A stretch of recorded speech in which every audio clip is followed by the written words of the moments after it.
Hello दोस्तों, आप सभी को धनतेरस की हार्दिक शुभकामनाएं। भगवान धन्वंतरि की कृपा आप सभी पर हमेशा बनी रहे। आज हम पढ़ेंगे धनतेरस की कहानी, जो एक किसान की कहानी है। चलिए दोस्तों शुरू करते हैं। जब किसान के घर ठहर गई लक्ष्मी माँ। कार्तिक कृष्ण पक्ष की त्रयोदशी तिथि के दिन धनतेरस का पर्व पूरी श्रद्धा व विश्वास के साथ मनाया जाता है। धनवंतरि के अलावा इस दिन देवी लक्ष्मी और धन के देवता कुबेर जी की भी पूजा करने की मान्यता है। इस दिन को मानने के पीछे धनवंतरि के जन्म लेने की कथा के अलावा इसके बारे में एक दूसरी कहानी भी प्रचलित है। कहा जाता है कि एक समय भगवान विष्णु मृत्युलोक में विचरण करने के लिए आ रहे थे। तब लक्ष्मी जी ने भी उनके साथ चलने का आग्रह किया। तब विष्णु जी ने कहा कि यदि मैं जो बात कहूँ तुम अगर वैसे ही मानो तो फिर चलो। तब लक्ष्मी जी उनकी बात मान गईं और भगवान विष्णु के साथ भूमंडल पर आ गईं। कुछ देर बाद एक जगह पहुंचकर भगवान विष्णु ने लक्ष्मी जी से कहा कि जब तक मैं न आऊं तुम यहीं ठहरो। मैं दक्षिण दिशा की ओर जा रहा हूं, तुम उधर मत आना। विष्णु जी के जाने पर लक्ष्मी के मन को कौतूहल जागा कि आखिर दक्षिण दिशा में ऐसा क्या रहस्य है जो मुझे मना किया गया है, और भगवान स्वयं चले गए। से रहा ना गया और जैसे ही भगवान आगे बढ़े लक्ष्मी जी भी पीछे पीछे चल पड़ी। कुछ ही आगे जाने पर उन्हें सरसों का एक खेत दिखाई दिया जिसमें खूब फूल लगे थे।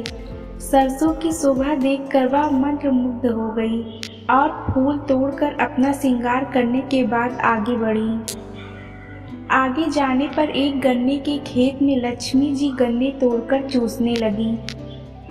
उसी क्षण विष्णु जी आए और देख लक्ष्मी जी पर नाराज होकर उन्हें श्राप दे दिया कि मैंने तुम्हें इधर आने से मना किया था, पर तुम ना माने और किसान की चोरी का अपराध कर बैठी। अब तुम इस अपराध के जुर्म में इस किसान की 12 वर्ष तक सेवा करो। ऐसा कहकर भगवान उन्हें छोड़कर क्षीर सागर में चले गए। तब लक्ष्मी जी उस गरीब किसान के घर रहने लगी। एक दिन लक्ष्मी जी ने उस किसान की पत्नी से कहा कि तुम स्नान कर पहले मेरी बनाई गई इस देवी लक्ष्मी का पूजन करो, फिर रसोई बनाना, तुम जो मांगोगी मिलेगा। किसान की पत्नी ने ऐसा ही किया। पूजा के प्रभाव और लक्ष्मी जी की कृपा से किसान का घर दूसरे ही दिन से अन्न, धन, रत्न, स्वर्ण आदि से भर गया। लक्ष्मी जी ने किसान को धन धान्य से पूर्ण कर दिया। किसान के 12 वर्ष बड़े आनंद से कट गए। फिर 12 वर्ष के बाद लक्ष्मी जी जाने के लिए तैयार हुई। विष्णु जी लक्ष्मी जी को लेने आए तो किसान ने उन्हें भेजने से इनकार कर दिया। तब भगवान ने किसान से कहा कि तुम्हें कौन जाने देता है, यहाँ तो चंचला है, कहीं नहीं ठहरती। इनको बड़े बड़े नहीं रोक सके। इनको मेरा श्राप था, इसलिए 12 वर्ष से तुम्हारी सेवा कर रही थी। तुम्हारी 12 वर्ष सेवा का समय पूरा हो चुका है। किसान हठपूर्वक बोला कि मैं नहीं जाने दूंगा लक्ष्मी जी को। तब लक्ष्मी जी ने कहा कि हे किसान, तुम मुझे रोकना चाहते हो तो मैं जैसा कहूँ वैसा करो। कल तेरस है, तुम कल घर में लीप पोत कर स्वच्छ करना, रात्रि को घी का दीपक जलाकर रखना और सायंकाल मेरी पूजा करना और एक तांबे के कलश में रुपया भरकर मेरे लिए रखना।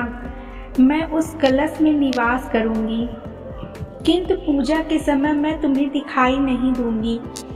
इस एक दिन की पूजा से वर्ष भारे घर से नहीं जाऊंगी। यह कहकर वह दीपकों के प्रकाश के साथ दसों दिशाओं में फैल गई।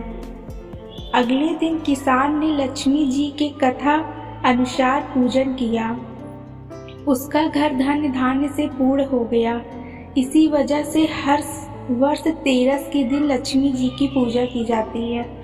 बोलो धन लक्ष्मी माता की जय, बोलो वैभव लक्ष्मी माता की जय।